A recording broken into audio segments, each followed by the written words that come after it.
जुन्या आठवणींना उजाळा. सत्यकथा भाग 163. लेखक राजेंद्र लहानू जाधव. अभिवाचन राजेंद्र लहानू जाधव. कितीही मोठं कुटुंब असलं, एका घरामध्ये कितीही लोके असले, परंतु जो सर्वात मोठा आहे, कर्ता आहे, त्याच्यावर ते सर्व काही अवलंबून असतं. तो कसा वागतो, कसा बोलतो, काय करतो आणि कामाला जात असेल तर त्यांनी घर खर्च कसा भागवायचा, हे सर्व त्याच्यावर अवलंबून असतं. सर्वात मोठा व्यक्ती घर चालवणारा आणि बाकी कोणी घरामधील कोणीही कामाला नसेल आणि त्याच्यावरती सर्व जबाबदारी असेल, तर मग मात्र त्याने कसे वागावे, कसे अनुकरण करावे, हे जर त्याला समजले तर मग मात्र ते कुटुंब व्यवस्थित चालू शकते. कामाचा बोजा जरी असेल, परंतु तो व्यसनहीन असावा,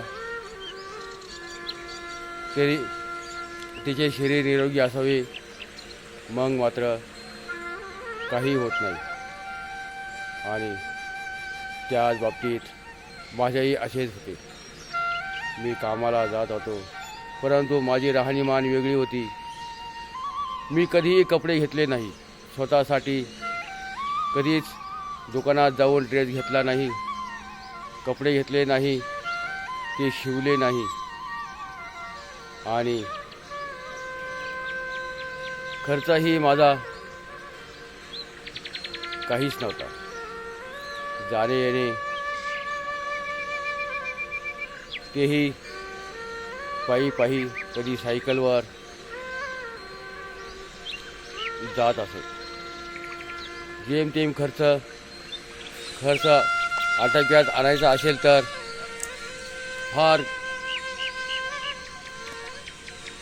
काही शिकून घ्यावं लागतं. आपल्याच घरामध्ये सर्व पैसा द्यायचा आहे, घर सर्व चालवायचं आहे, तर मग आपण कसे वागावे, कसे राहावे, हे आपणच विचार करायचा लागतो. मी माझे जुने कपडे, शर्ट जुना झाला असेल तर तो शर्ट कापून त्याचीच मी कोपरी भरीत होतो. आणि पॅन्ट जर जुनी झाली असेल पूर्ण, तर तीच पॅन्ट कापून तिची मी अंडर पॅन्ट बनवत होतो. तीच पॅन्ट कापून मी ते वापरत असे. कधी सिक्युरिटीमधील कपडे माझ्या अंगावर असायचे, बुटं असायचे, चप्पलही घ्यायची मला गरज नव्हती. तेच कपडे मी वापरत असत. आणि आमचे मोठे बंधू कोपरगावला शिक्षक होते, ते तिथून कपडे आणून द्यायचे, ते कपडे मी वापरत असत. माझा खर्च काहीच नसल्यामुळे तो संपूर्ण खर्चाचा पैसा घरामध्ये जात होता. आणि हे माझी मुले जवळून पाहत होती. त्यांना ते समजायला लागल्यानंतर मग मात्र ती स्वस्त बसणारी नव्हती. त्यांना ते समजलं.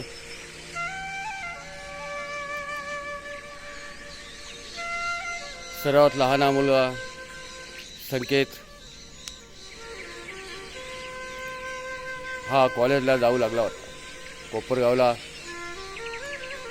KJ सोमाया कॉलेजमध्ये तो जात होता, पण तो फक्त कॉलेजला जात नव्हता, तर कपडे धुण्याचे मशीन इस्त्रीवाल्याकडे, प्रेसवाल्याकडे, त्या लॉन्ड्रीमध्ये कपडे धुण्याच्या मशीनीवरती काम करून तो कॉलेज करू लागला होता.